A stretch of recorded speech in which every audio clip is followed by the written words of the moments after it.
Well, hello there, YouTube. Let's pop me back into the inside camera. That's a bit offensive. There we go. Welcome to Edinburgh Waverley. This is 1 Sierra 43, the 628, Penzance to Aberdeen service, with, of course, the Armstrong Powerhouse Class 220 and 221 enhancement pack. What we're going to do, we're going to jump into the cab of the train and start getting ready. We'll key on the desk, neutralise the reverser. Edinburgh self-test reset. Hello. Release doors on the right hand side. DRA remains set. And Control N registers us for NRN radio area 68. Why not 69 though? And last thing to be done before we depart is to put the headlights to day mode. So I'm going to remain in the cab for the duration of this. We're just going to talk a little bit about the AP Class 220 EP.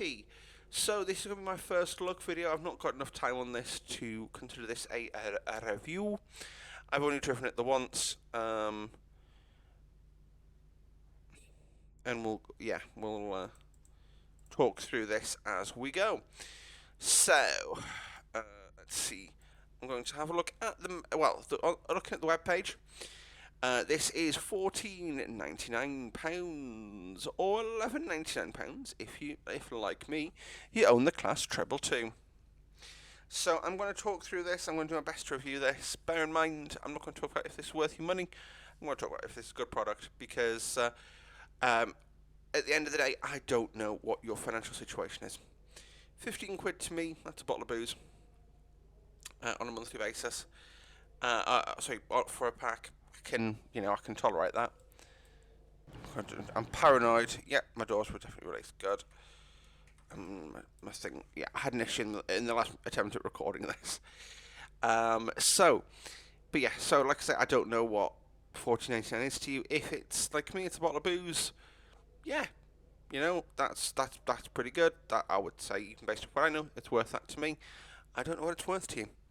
So, in terms of what is included, 7 liveries, 88 2D nameplates, improved cab visuals, detailed internal and external audio, accurate traction and braking physics, TAS or tilt authorization and speed supervision system, improved tilting visuals on the Class 221.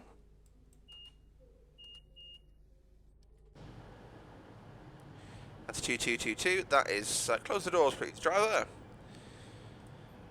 Doors closed.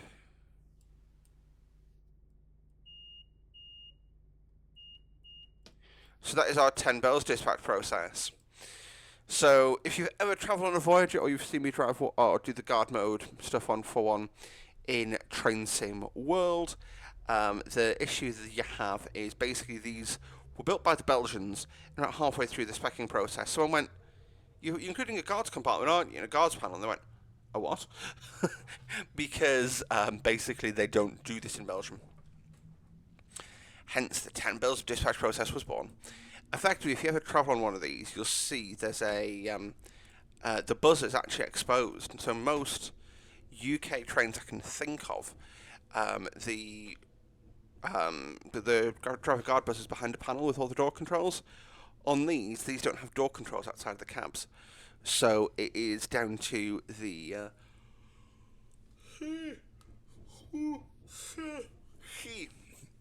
sorry, as I was saying, it is down to the down to the driver to close the doors, and basically you provide the buzz. I believe it's buzz. Hang on. That would make sense for it to be buzz. Where was the codes?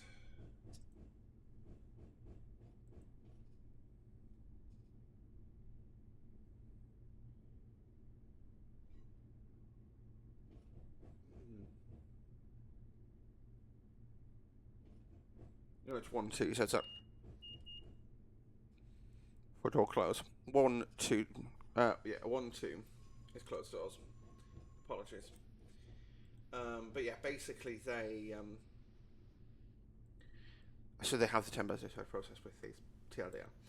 Now, overall, I'm going to go through the features of the pack, read through the manual, and then we will talk more when we get there. Now, I'm going to focus just on driving the train at the moment because we need to arrive into Haymarket, and there is a little bit of thought, a little bit of skill required in driving up into Haymarket, just because of the way that the platform works and the braking profile of this train works. Now, we are about 23 minutes late in this scenario, so basically, time time's gone out the window.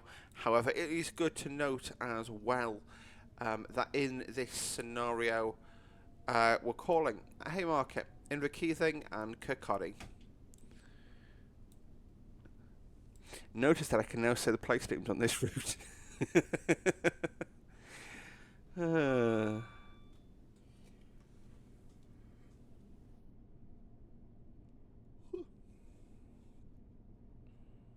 We now travel under Edinburgh.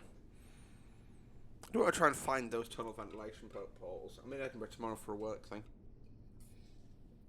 I've got as much time in Edinburgh as I can bear, which is quite good.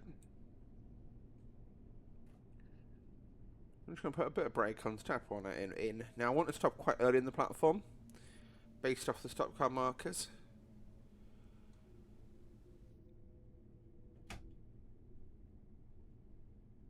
I'm just slowing to 25.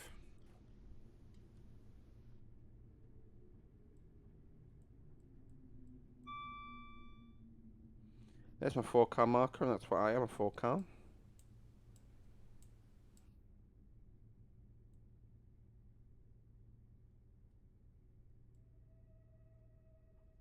A bit long, but that'll do. Oh, and of course I can de-isolate my driver vigilance device, neutralising the reverser whilst we're on the platform here at Haymarket. Okay, so you have to get to the end here, so apologies for this. Ignore what's going on here. Yes, so this is an example of a dodgy marker that I need to be stopped at the very end of the platform in order, or towards the end of the platform I should say, in order to convince the game that I'm in the platform effectively.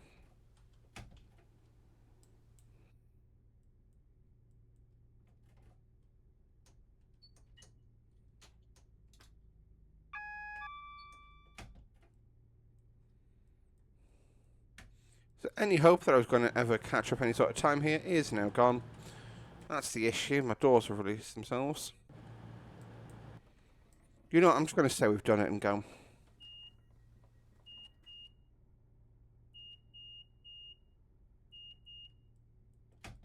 Alright, let's go. So our start speed in the platforms is still technically 35, which we increased to after the crossovers at Edinburgh. After the 35, we go to 75 quite rapidly, and then a 90, which is the fastest we'll travel today. And we would, so correction, we don't go to 75, we go straight up to a 90. And you'll see me hit that speed today, just about.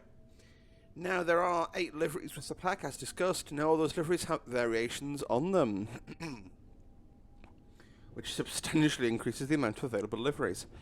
We're going to get up to 90. Well, actually, we'll let the train accelerate, then I'll talk through as I talk through the liveries.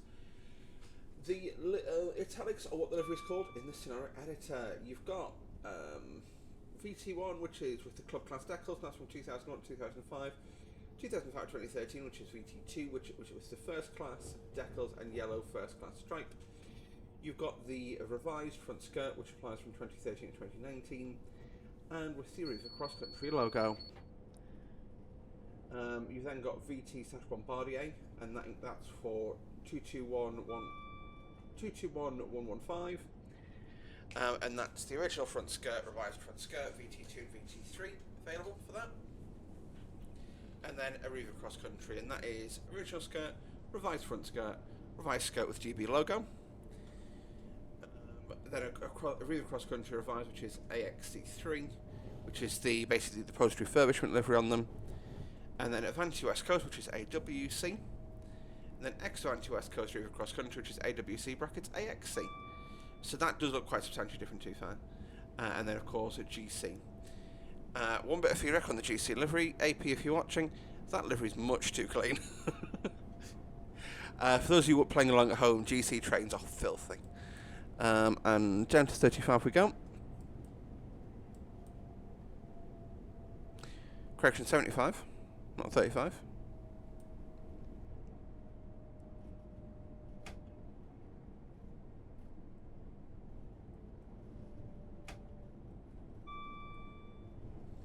keyboard controls, non-standard keyboard controls are listed below. Capital clag factor. Let's have a look at clag factor. So this is a claggy Voyager. We'll watch it as we depart Kirkaldy. That'll probably be the most noticeable time for it. And back up to 90, we can just about go. I do need to get my manual up here, or my notes up here.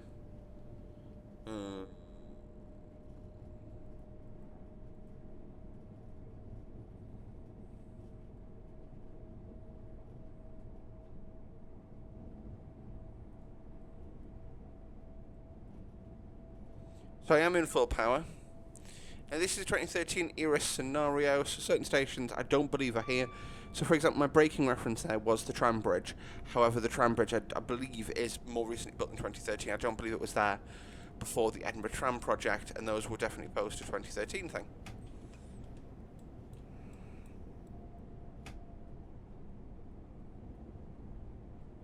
So keyboard controls, like I say, you got your clag factor, dead man's pedal, destinations display, door close, door release, DRA, driver guard buzzer, vigilance isolation, engine start stop, GSMR register deregister. So yeah, this Edinburgh Park, I believe this is more recently than 2013 as well. Correction, it's not Edinburgh Park, it's Edinburgh Gateway. So that is obviously not going to work today because we've got the NRN. You can't have both, unless you're in a very specific year in history. And you're changing between areas on the move, but I don't think AP simulates that. Headlight switch, hill start, instrument lights, master key, NRN register, passenger door, so you can go between guard operation and driver only operation. TAS, which is controlling T. It's isolated out on all cross-country units, has been for some time I believe, because basically just due to the amount of the cross-country route they actually take in, you get maybe like effectively the amount of extra time that you would get just down to having the TAS cut in is minimal, and it's effectively just deemed not worth it. So this is the last time we'll travel at 90 miles an hour today, so enjoy that.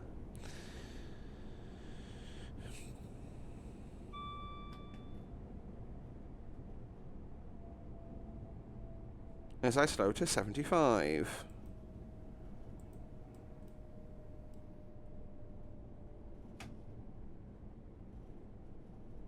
There we go.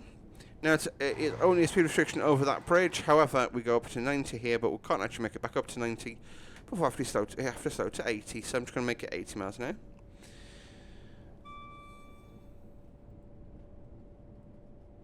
And our next speed restriction is a 50 miles an hour speed restriction following Dalmeny.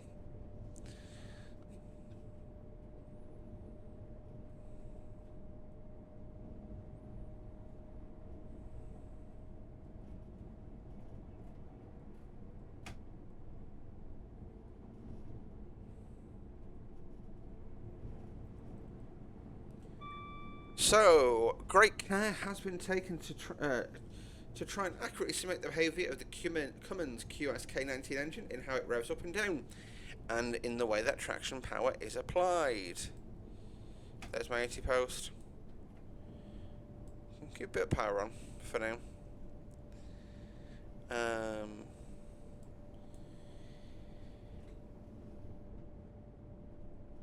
Yes, so great care, Cummins QSK engine and how it revs up and down, and the way traction power is applied. Fairly unusual for DMUs. Hang on, I'm going to drive here and then actually focus on talking. So slowing off to 50 because I know we're coming up on Dalmeny station and just after Dalmeny is where the 50 is. Really gentle slow off.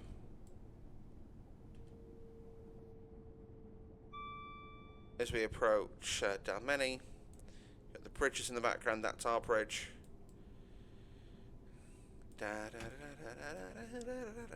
Don't know why I've got Scotland the Brave. Fairly unusual for a DMU. The engine acts as an electricity generator to power the traction motors, and as a result, the engine revs up depending on the load being demanded by the motors. When departing from a standing start, for example, even if you set 100% power, the engine at 0 miles per hour will not rev up, as it's already revving high enough to provide the motors with enough power. This is why the engine revs up a little. Yes, revs up a little when you basically put it into forward. Interesting.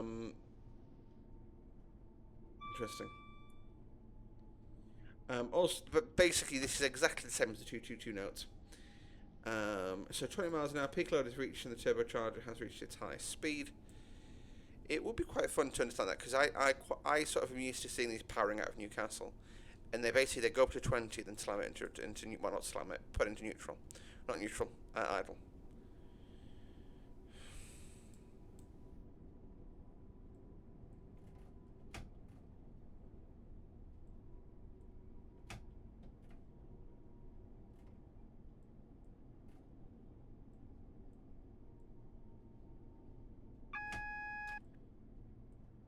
Green, but we've got an amber at the end, so being aware of that. So there is actually a danger signal as you go across here, but we'll just coast at 45. We are following something, I believe. Yeah, 2 Golf 1-5, the 1803 New Craig Hall to Edinburgh. Look at the difference. We departed over 12 hours before he did. By UK railway standards, that's insane. But we've literally come from the opposite end of the country. So, of course, Penzance to Aberdeen was the longest, or Aberdeen to Penzance specifically, was the longest train service, because this one northbound was withdrawn at some stage, and it was Penzance Aberdeen only.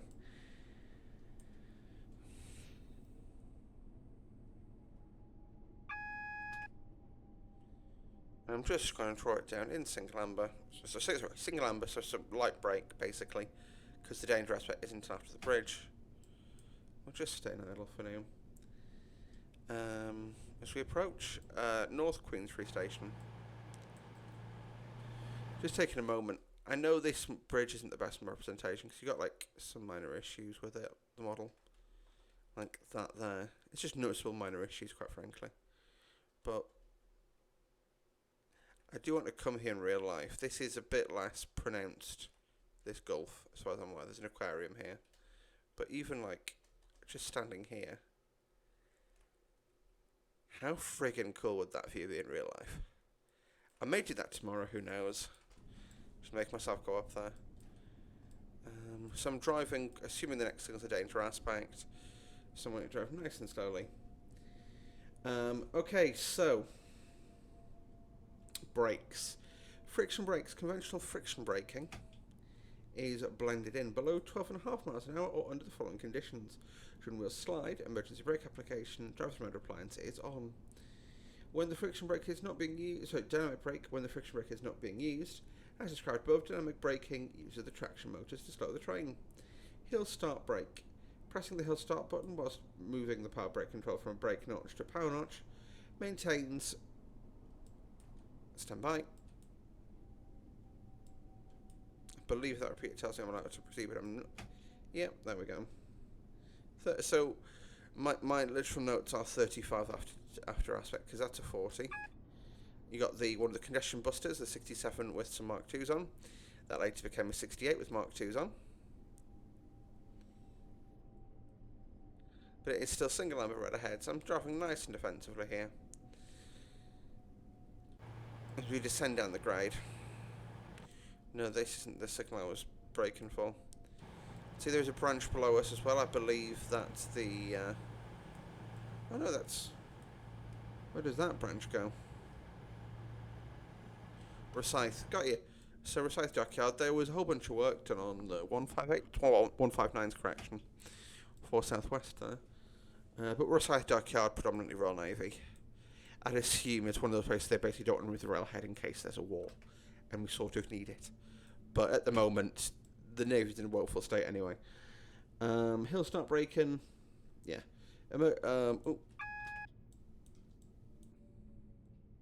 Sharp brake.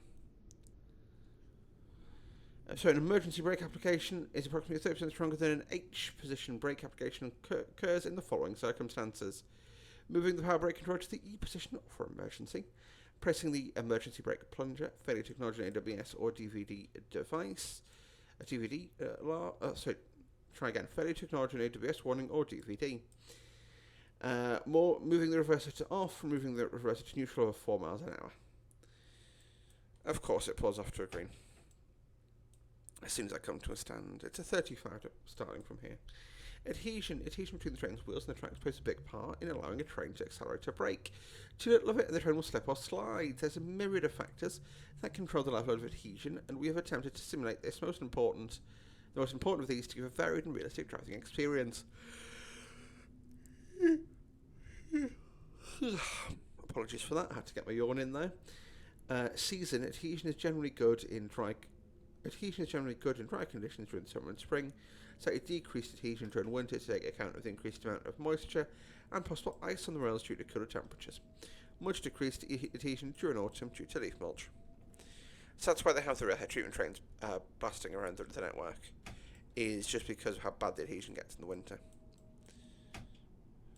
So just stay at 30 and coast around the corner here. Weather adhesion decreases in wet weather, especially so when the rain first starts, falling before it has a chance to clean the railhead. If rain is light, it will take longer for the railhead to be cleaned, whereas heavy rain will clean it quicker, resulting in adhesion recovering sooner. When using the drizzle weather pattern in our sky and weather enhancement pack, adhesion is particularly poor as the rain hasn't enough force to clean the railhead, but still makes it sufficiently wet to worsen adhesion. Apologies, this is Inverkeithing. So Inverkeithing, there is actually, if you look at the sectional appendix, which is searchable on Google, you aren't legally allowed to stop here if you are an HST and you're one engine out. Because basically the idea is you won't start again. You will be able to move off, but you'll slip to a stand on the gradient we've just come down. Southbound, you're absolutely legal tender to do whatever you want. Northbound, you have to fail to call. Also, just given the performance at Haymarket, I'm ignoring stop markers for the rest of today's video and just stopping at the end. So this is Inverkeithing. Quite like that station building, actually. And you've got the more traditional sort of Scottish style station building there. Inverkeithing. I'm not going to do a Gaelic. And that was a rumble of thunder, so we are going to be able to prove that with that wetness thing.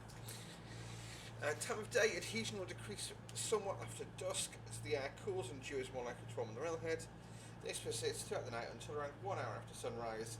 When higher temperatures or the sun dries out, in our simulation this factor is reduced during summer to account for warmer temperatures, which on average result in lesser dew. To be honest, in the UK I've never noticed dew, like particularly badly. Keep forgetting the doors. I'm going to close on their own. Close the doors. Let's go. Kirkaldy next. And final stop. That's what the DSD sounds like. And we start in a 40. Listen to it ramp up.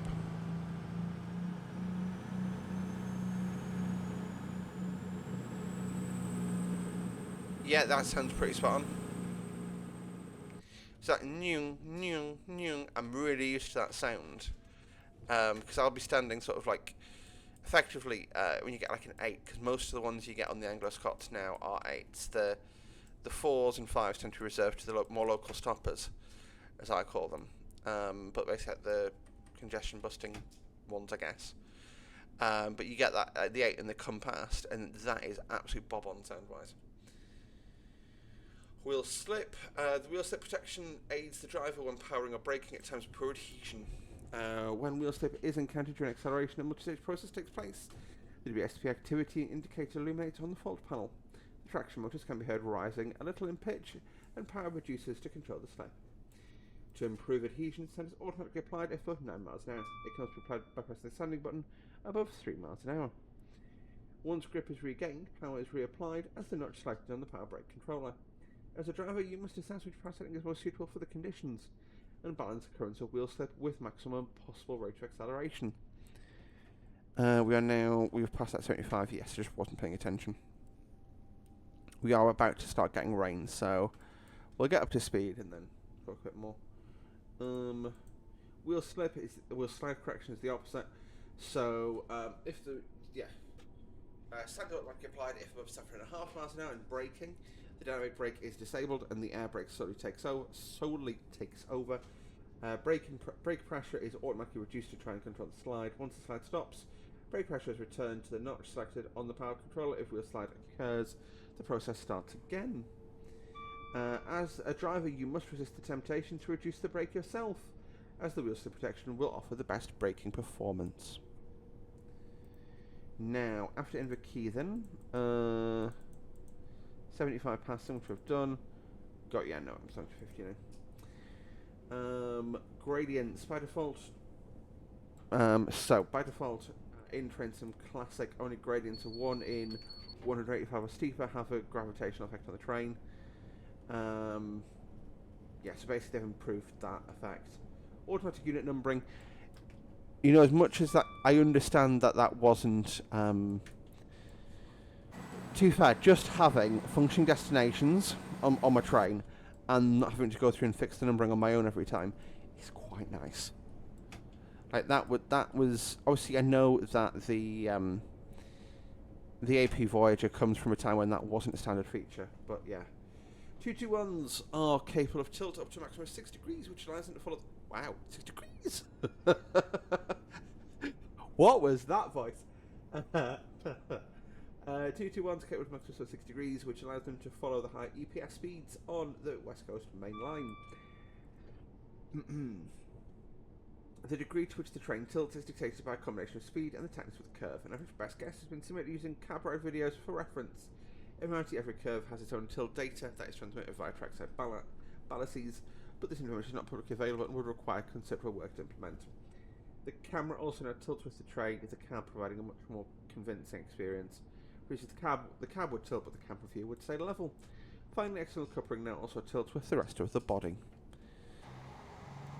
Interesting. So that'll tilt now. It'll be interesting to see how that tilts if you couple a 220 and 221 together.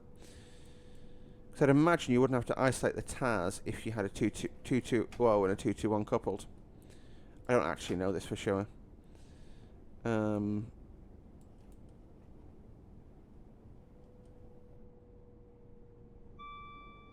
Slowing it down to a 50, nice and gently. TAS. So TAS isn't implemented on this unit here. However, there's basically an extra panel here, and TAS is added on into this area here on the 221s. We obviously, like I say, as on the East Coast, we don't experience that. Plain and simply.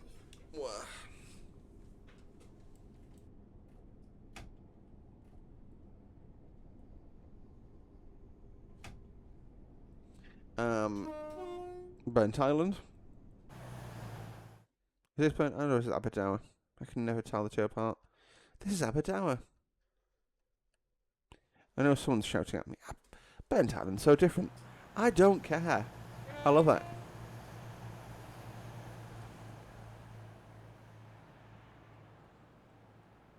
I do really enjoy the Voyagers, to be fair.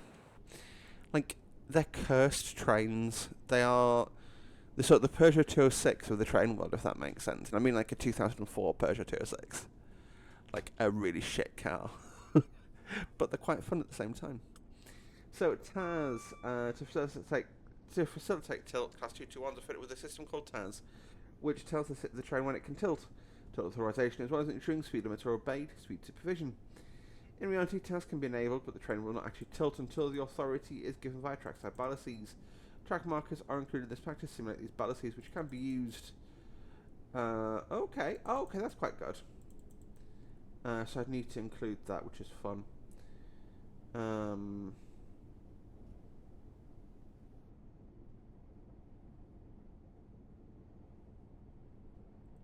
Speed supervision. When tilt is authorized, speed is also supervised, and ensure you only obey speed limits and brake accordingly for any forthcoming lower speed limits.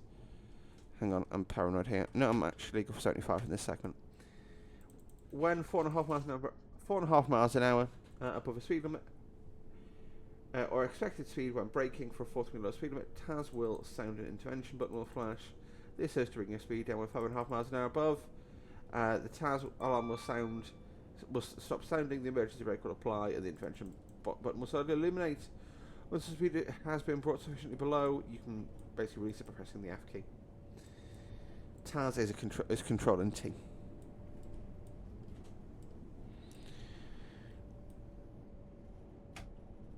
And you can see we're sort of along the Firth of Forth here. So Edinburgh is those sort of humps there. Well, we've got 40 warning.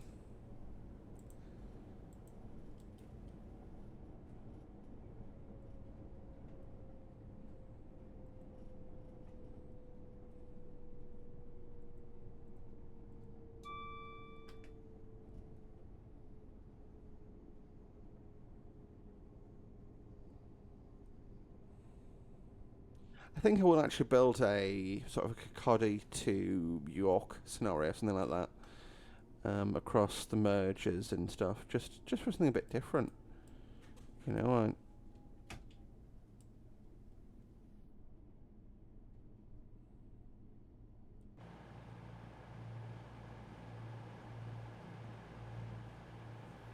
I think I've broken the weather pack because I swear it was hammering it down when I was in this area last time. Could be wrong. This is Burnt Island, so Burnt Island's got the clearer view than Aberdour. But they're both stations on tight curves, right? Yeah, Burnt Island. Because before I learned Scottish pronunciation, I used to call this Burntisland. Or basically Burntis land. Because I didn't... Look, if you want us to pronounce something as 2 words, write it as 2 words, not as 1. Thank you. I'm going on. Yeah, this was all in heavy rain last time I did this. Sorry, I'm checking the... I'm cheating a little bit because I'm driving, but also trying to read a manual. DOO, that's pretty standard except for the 10 bells. So, DOO, which is the primary difference here. Open the doors with T and U for the left side, or T and O for the right side. Alternatively, you can click the corresponding red buttons in the cab. If at a platform, wait for the guard to give you 1 buzz, followed by 2 buzzes. So that's here. To close the doors. Return 1 buzz, followed by 2 buzzes.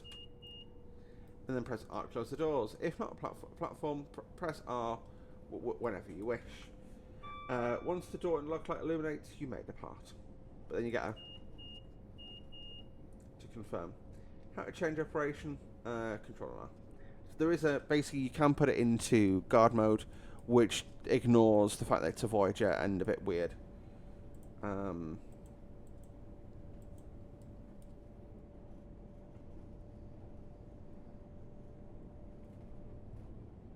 Yeah, so last time I drove this, it was in really heavy rain. So it's really weird that that hasn't happened this time. But hey, I broke it. That's fine with me. Because at least you get to enjoy the loco, or the unit correction.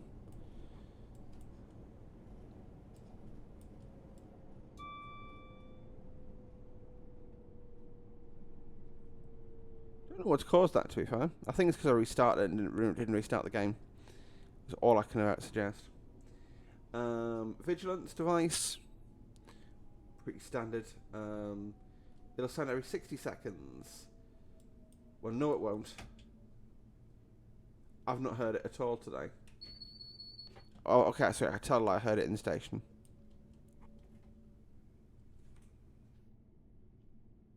Yes, sorry, I understand where I am now.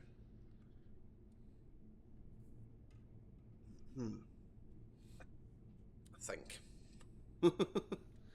Yeah, no, I know where I am. So, engine isolation. Uncommon for units run with 1 or more engines isolated due to faults. To achieve this in the simulator, editor add semicolon engine equals 0. Car wash. Going through the car wash. Car wash mode limits to 23 miles an hour for the purpose of being through a carriage wash. It can be activated by pressing car wash slow button or controlling T when the train is below 3 miles an hour. Upon activation, the car wash slow speed button will illuminate. So you deactivate, press the car wash slow speed button again. So that's that button there. We're on a 45. I'm just drunk today, apparently. It's just weird when the one pass you've done on it is in heavy rain, and then you don't have heavy rain. Heavy rain, heavy rain. Kinghorn. As we continue towards our next state and final stop of Kirkaldy. So these intermediate stations are only served by ScotRail. They don't get any longer distance services. LNER cross country only really do Inverkeith and Kirkaldy, unless there's some sort of disruption going on. But like there's weird stuff. So our catering diagrams, we don't go up to Kirkaldy. Edinburgh crews apparently do now. But the revenue. So one of my friends in the morning, who I used to work with a lot on the early, she would work my train, which is the second train off Newcastle, up to Edinburgh. Then I believe Scott Rail it up to, go up to Kirkaldy on one of ours, change to another southbound, and then work that from Kirkaldy into Edinburgh.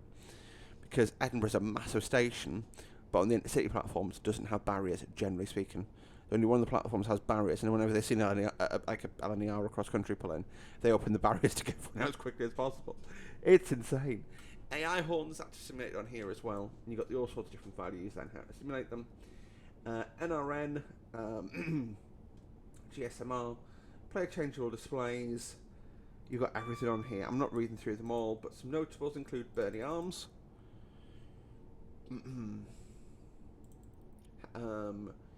Kensington Olympia, which is what place we'll be visiting in a future video. King's Cross, Paddington. I don't think I've been into Paddington. It'd be interesting to see if they have. Sunderland, don't think they've ever been there. Oh no, they'd probably for Grand Central services. But yeah, basically they've got a lot. They've been everywhere, much like Johnny Cash. They've been everywhere, man. Do do do do do do. Okay, I'm going to slow us down now because we are arriving into Kirkaldy. Cold start, there is a process there for that. Bits and bobs, probably the most interesting part. High quality coupling, so 88 2D nameplates, simpler passenger view variants. Simple passenger view variants provided for Vanity West Coast and cross country rides deliveries. So that'll be a different reskin for the interior, one presumes. High quality coupling used for the 222s. High quality head marker taillight textures. Yeah, agree with that. Hazard light option. Improved BILs. But it said indicator lights. High resolution cab visuals where the existing ones were particularly low resolution. So to be fair, it does feel nicer. Overall, I understand that AP doesn't want to do new cabs as standard. I understand why. However, I do also think this probably would have justified one. This is probably one of the oldest cabs that we still regularly use in Train Simulator. This is a very, very old train now. Having the GSMR and NRN additional, that's quite nice, but yeah. What else? Improved BILs, high quality cab visuals where existing ones are particularly low, improved cab gauges from a realistic font, improved lit version of gauges. Yeah, I agree with that actually. Correct cab number and vehicle number above windscreen. Didn't even look at that today. Speedometer moves 1 man hour at a time rather than completely smoothly. We can do the exhaust cam, which we'll do that actually. So yeah, you can see it's a little bit claggy, not very claggy. I mean, it's a multiple unit, they're never mega claggy anyway. I am approaching this very carefully so I can read through everything because I've not had time.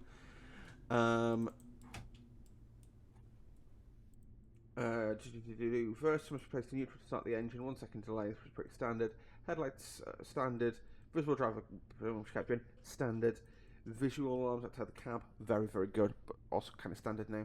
Air trains accelerated more realistic rate. Thank you, God. Vanity West Coast variants have a more modern door close alarm. I'll listen for that when I drive one. And second driver's cab, reverse rain, neutral, reset, headlights, NRN. That's basically it to set up. How to place in the scenario editor. So there's 4s and 5s available. No notes on that really. Cold start, engine isolation, TAS, NRN, nameplates, so you can basically turn nameplates off. This uses the more modern 3-letter acronym for the station, 3-letter code for a station, to put it into the thing. You get 3 scenarios. You get 1043 Penzance Aberdeen, Birmingham New Street to Edinburgh. We'll just stop it here and call it a day, I think. And then a southbound Glasgow Central to London Euston. Neutralise the reverse. DRA is sacked. I'm losing the cab. Woo! that was going to cover it. I will do this probably in more is a bit better a run in the future. For instance, Nakano southbound and a stop at northbound. And of course, in the credits, Bombardier Central Rovers Depot for assistance in recording the Voyager sounds. Thank you guys for watching. I really hope you enjoyed this video. If you did, don't forget that like button. Subscribe to see more from me on a regular basis. Until next time, it's lovely work. Another driver will take the train on for the run to Aberdeen.